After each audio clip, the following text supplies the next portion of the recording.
Hey guys, welcome to my video about breastfeeding. It's all about breastfeeding in my experience. I'm gonna get started and I have all my notes on here so I don't get scattered everywhere. First thing first, if you plan on breastfeeding at the hospital, remember that you're not gonna have full bloated breast milk yet. You're gonna have colostrum. Colostrum is very thick. If I keep looking over here, it's because the baby's sleeping and I'm just checking on. So it's very thick. And very, very, very, very, how many times I have to say very, nutritious for the baby. So even if you plan not to breastfeed, still give the baby colostrum. At the hospital, they'll want to feed about every hour. Every 2 to 3 hours or even an hour. Talking too loud, I guess. Don't get scared if the baby doesn't eat the first day. He or she's probably gonna sleep a lot. And they are going to be very sleepy. You have to keep on trying to wake them up, loose skin to skin. Because when they're cuddled up or bundled up, swaddled into that blanket of the hospital, they're very warm that way. And that's the way they like to be. So if you take all that stuff off, they're going to be like, oh, I have to wake up, So, and don't give up. Because right there and then you're going to try to give up. Oh, he's not latching right, or he's not doing this right, or how you know he's getting milk. It's very easy to give up and give them a bottle. It's the easiest thing in the world. And you don't want to do that, because once you do that, forget it. Most of the time, there's no turning back on that. So at the hospital, as soon as I had him, some hospitals are different. There's hospitals that I saw on YouTube, other mothers. They have like a whole golden hour or something like that. So the baby pops out of you, they put them on you skin to skin, breastfeed. And the whole hour, they don't even check the baby's weight, nothing. They might just check the vitals and things like that. My hospital, they don't do that. They just, they gave them to me for a little bit. And they took them, weighed them and everything. Then I actually did have the hour, but they weighed them and everything. So I didn't have like an hour, because they're not going to make you push out a baby and go straight to walk and stuff. And this time around, my second time around, I felt like I was in that recovery room. Maybe it wasn't recovery, the labor and delivery room. I was in there for quite some time, and it felt really good this time. I wasn't rushed or anything like that. So at the hospital, it's key to practice the latch there with the lactation consultant, because I actually thought that the baby wasn't latching right. He was latching perfectly. Now, he might have not latched perfect the first time, because when I did take him off the boob, I don't know if I noticed it right away or later on, but I had cracked nipples. Okay, I had scabs and everything like that. So you could experience cracked nipples because of a shallow latch, which with my son's was a shallow latch, or them latching on wrong. Remember that when they are breastfeeding, you have to see more of the areola on the top. That's how you know the baby's drinking well, or he's latched well. So yeah, don't introduce the bottle because of your cracked nipples, because you can still feed the baby that way. You just ask for lanolin cream if you didn't bring none. Or if it's really bad like mine was, they prescribed an ointment. And that ointment was great. Every time I fed the baby, I put it on all the time. And I was healed within 2 weeks, and you really think you're never going to heal. Because it's just like a regular scab. When you get cut and you scrape that dry blood, you're going to bleed again. That's what was happening. Every time he sucked, he would scrape the scab off and it'll bleed again. And I really thought I was never going to heal, but I did heal, and I haven't had any more cracked nipples since. As soon as I got to the hospital, as soon as I got home from the hospital, the baby wanted a cluster feed. I had no idea. I just thought he was not getting enough milk, because every hour he wanted to eat, and I put him on, and he'll cry again. I'm like, oh my god, I'll feed him for like 40 minutes or more. Like 30 on one boob, 30 on another. Like, it was bad. And I thought there was something wrong with him. So, remember, if your baby's really, really cranky, and if you're breastfeeding, if you know he burped, you know he has a clean diaper, just put him on the boob. My milk didn't come in until the 4th day. And since I didn't research cluster feeding, I actually gave in and gave him formula. Some samples I had of formula. And it's actually the samples I have with the one that, in case a mother doesn't have enough breast milk, it's cluster feeding. It's a supplement for the baby to supplement. But then the next day I was able to nurse him because my milk actually came in at 4 days. Some people get it at 3 days, but I got it at 4 days. Yeah, so thank goodness for that. And yes, it does hurt to breastfeed. It hurts. Even the pediatrician confirmed it's normal. She says, yeah, it's gonna hurt. You know, her lactation consultant at the hospital is gonna tell you, oh, it's not supposed to hurt. That means the baby's latched on wrong. But you just told me the baby's latched right. So, yeah, it hurts. You're not used to getting your boobs sucked on so hard all the time. So that's why. Now, if you feed often, you will build up on your milk supply. Another thing, I don't know if I put it in my notes, but the way I got my milk supply to come up, as soon as I got my pump, which was like a week after the baby was born, I think, and your insurance should cover it. Some people can actually, if you have really good insurance, you can have it a couple weeks or a month in advance before you have the baby.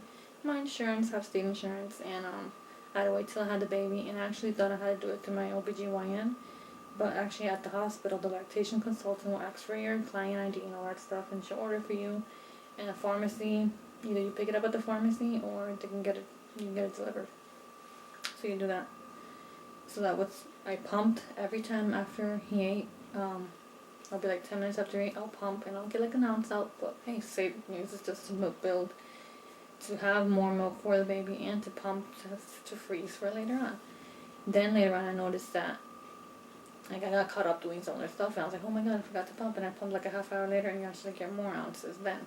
So you'll get more like 2 ounces maybe 3 or 4 or 5, it depends how much milk supply you have. Later on, when he was like 2 weeks old, I introduced the bottle, and just at nighttime, just so you can get used to it. And right after, every time you miss a feeding, you should pump. Now, if you're a working mom and you can't pump, try to pump as soon as you can, because you are going to get very engorged and leaky and stuff like that. So that's how I got most of my milk, was from that one bottle feeding. I'll have like 4 ounces. So I like to have my bag full of at least 6 ounces in the freezer. So I'll have a good amount right now. Now, once you get a good milk supply, you'll know when your baby is hungry, because you'll feel like you're being poked by needles in your boobs. And I was like, oh my god, is this normal for like a voodoo doll? Like somebody was out there just putting little needles in a voodoo doll's boobs. And that's what it felt like. Now it's up to you if you want to introduce a pacifier. They say not to until like they're like a month old. I introduced it as soon as I could, and he actually he likes the MAM brand, MAM brand. I had a free one from Target.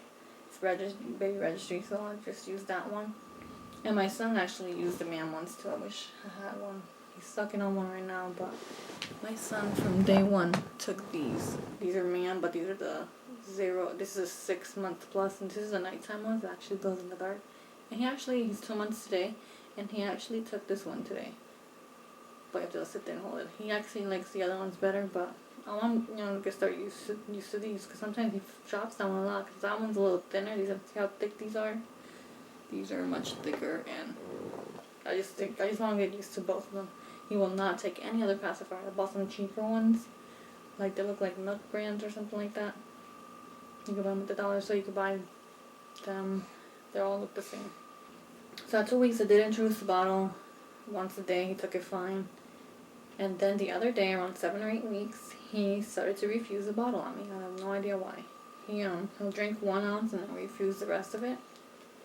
And he'll be worse with my husband. I took out the pacifier, so I'm going to show you it. Here's the other one. It's a little bit more thinner. So yeah, with my husband, he's much worse. Like, he won't want it at all, hardly. And with me, I'll find a way. Like, I'll maneuver a way. He'll take the rest of the ounces. Maybe he'll leave 1 ounce. So he's still drinking 3 ounces right now. So yeah, and then I'll stick him on the boob. It's not like he wasn't hungry, because I'll stick him on the boob and he'll drink perfectly fine. So I'm happy that he is exclusively breastfed, and I love that. I love that bond and everything. But God forbid something happens, and I have to go out without him. When someone's hungry, you'll take the bottle. But some kids are very, very stubborn. Now, from when he was a newborn till now that he's 2 months, I still do help him latch on. I, when you have him like this, you just, the way the nurses do it, just help him latch on because they open them mouth real big and you just boop, because they don't have good head control right now.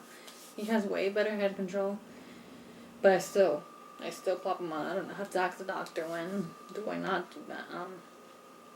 This past week too, he has been giving me, sometimes he'll just cry for no reason, like he's hungry, and I have the boob out and he doesn't want to latch on.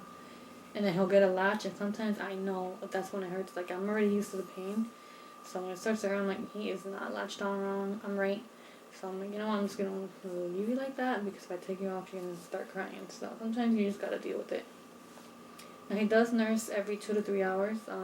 3 hours if he is sleeping during the day. I'll let him sleep the whole 3 hours and then I'll wake him up. And he nurses for 20 minutes. 10 and 10. 10 on this side, 10 on this side.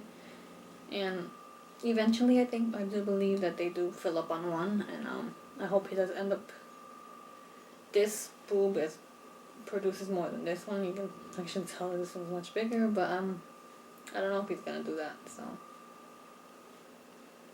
now he's sleeping at nighttime for about 5 to 8 hours. Which is the bad part of breastfeeding, is that you're going to be in some pain because you're engorged.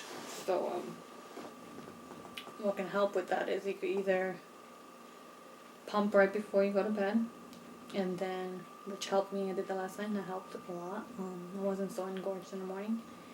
Or if you know that, it's the tricky thing about the morning, you know when they're going to wake up. But if you wake up, like one day I woke up at 4:30 in the morning, and I just pumped real quick, like 5 minutes, and I got like 2-3 ounces out. And I was fine. Then he laid like an hour later. He was fine. He ate. So, sometimes when you pump, an hour later you'll have milk again for your child. It might be a half hour, but I never tried it. I'm going to talk about the pros and the cons of breastfeeding. The pros are, the milk is always ready. No warming your bottles, no washing bottles. You'll never forget it. You just go. Like, oh my God, I forgot the formula, But no, your formula, your milk is always here. Has great benefits for the baby. They're less likely to get sick or get any diseases because of he'll have your antibodies. The lactation consultant actually told me that if I'm feeding him and my son comes from school with germs and bacteria or something, and he touches the baby, your body already knows there's something, and it starts producing antibodies for it. That's the good thing about nursing straight from the boob. Not if you pump, I don't know what happens to the antibodies from there. For breastfeeding, pros for yourself is that you burn a lot of calories, so it's easy to get back into your pre-pregnancy weight, or even less. I lost a whole ton of weight, like 20 pounds or more, and I only gained like 13 with him.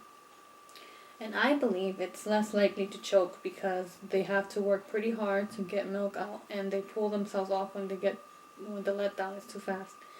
I do notice when you are breastfeeding a child, you're breastfeeding like this, so their head's this way. So he pulls back if he's not latched down right. Sometimes he pulls back if my letdown is too much. Letdown is, the milk it's just there.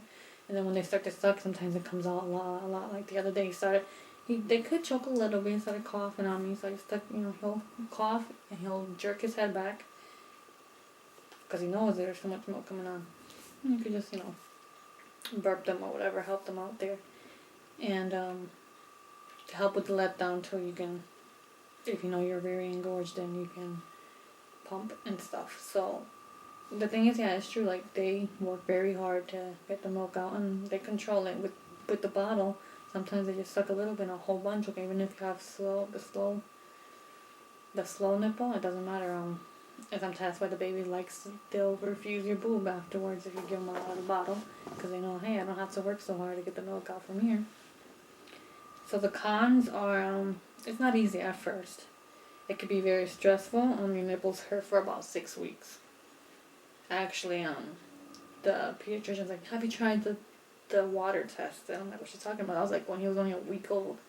And I'm like, what's that? She's like, well, when you let water hit them, does it hurt? I was like, yeah, I never let them hit. I'm like, no. So just about when he turned 6 weeks, I was like, oh my God, I can actually let water hit it and it doesn't hurt. So there's still, when they do fill up, I'm like, oh, and I swear, I look at the time, like, oh my god, it's time for him to eat in a few minutes. Because you just feel your breast getting fuller.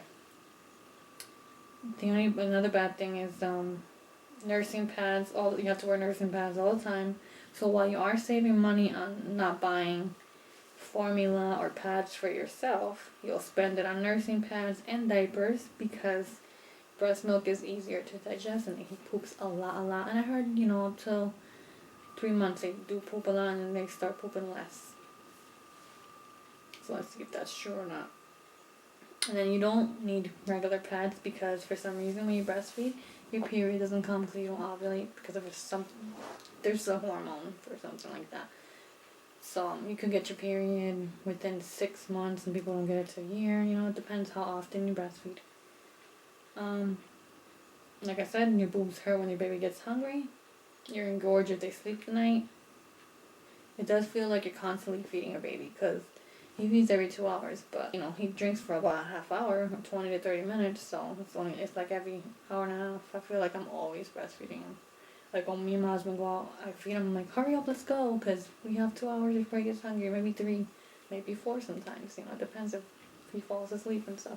Now, if you have an oversupply of milk or a strong letdown, baby tend to spit up. They do spit up more. Sometimes they just get too much milk and they spit up, and that's perfectly fine.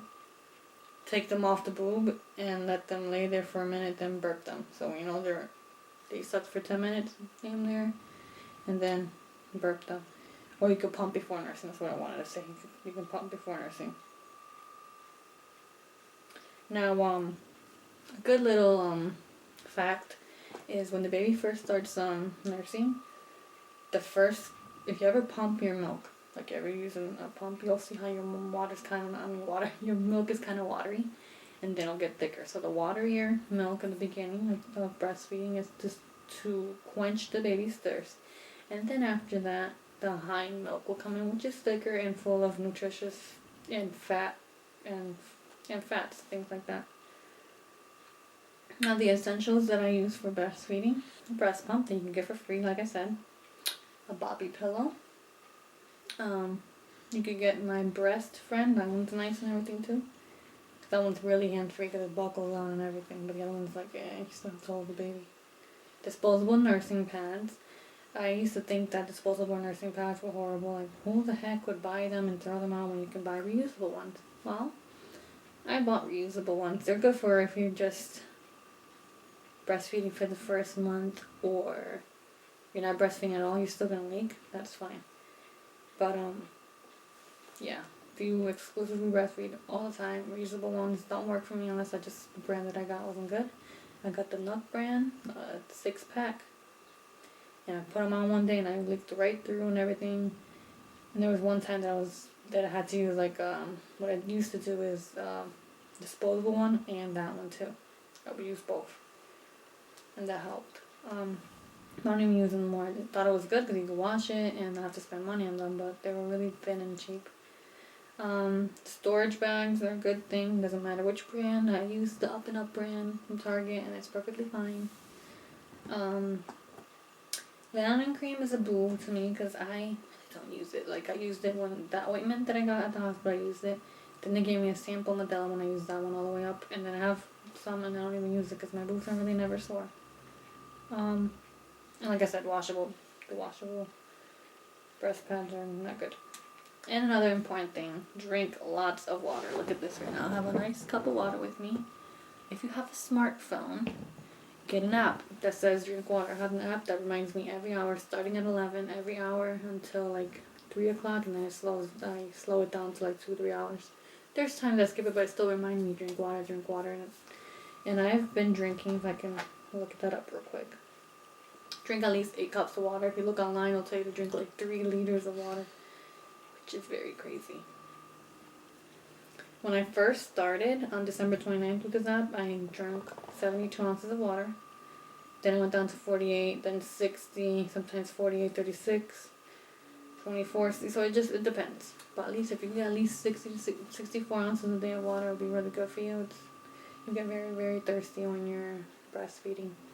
You can notice that at the hospital. I noticed that. I don't know if it was, because because I was very tired and all that pushing and everything. I was just very, very thirsty at the hospital, and now I just drink as much water as I can. If you have a little nursing station, like a little table, try to put water there right before you breastfeed. And just make sure to eat. Like, I always eat breakfast. It might not be the first thing in the morning. I might have it at 11 o'clock, depending if the baby's giving me a hard time, but I eat a lot of greens. I eat a lot of spinach, eggs, a lot of green beans and spinach, lettuce, corn. Just try to eat a lot. You're going to see that sometimes you eat. Like the other day for lunch, I had 2 sandwiches and I was fine. If I would have had 1 sandwich, I would have been starving. Like, I'll eat and then I'll be starving again later, so. Yeah, the reason sometimes I think you lose weight quicker is because you don't get to eat as much as you want to. Like, it's hard sometimes being alone. You might skip a meal. Sometimes it's like, do I take a nap because the baby's sleeping, or do I eat? And sometimes the sleep takes over. So yeah, try to not to eat too much junk food, and it doesn't matter. I read online, it does not matter what you eat. I mean, obviously try to eat too much, but don't try to eat too much junk food. But you don't have to have the perfect diet for the baby to get milk. And that's about it. I hope this did help for you. Give it a thumbs up if it did. Comment down below if you have any questions about breastfeeding or anything, or any other questions. And subscribe if you haven't already. Okay, guys? Bye.